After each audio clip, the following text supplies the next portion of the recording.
અષાઢી બીજના પાવન અવસરે સુરેન્દ્રનગરના લીંબડી શહેરમાં ભક્તિનો ઐતિહાસિક પ્રસંગ સર્જાયો.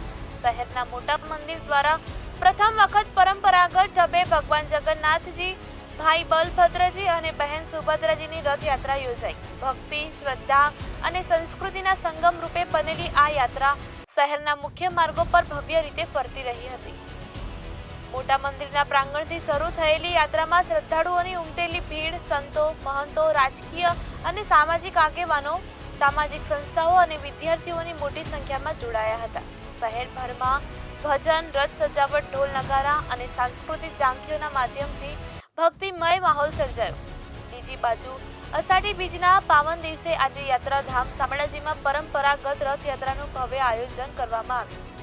ભક્તિ ભાવે અને વરસાદી માહોલ વચ્ચે ભગવાન શામળિયા શેઠ પોતાના લાલજી સ્વરૂપે ચાંદીના રથમાં નગરચર્યાએ નીકળ્યા, જેને દર્શન કરવા માટે હજારો ભક્તો ઉમટી પડ્યા. ભક્તિથી છલકાતો માહોલ છવાઈ ગયો હતો અને વરસાદ વરસતો રહ્યો.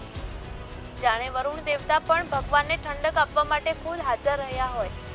ભક્તો માટે આ ક્ષણો ભક્તિમય લાગણી અને આનંદની અનુભૂતિ કરાવતી રહી.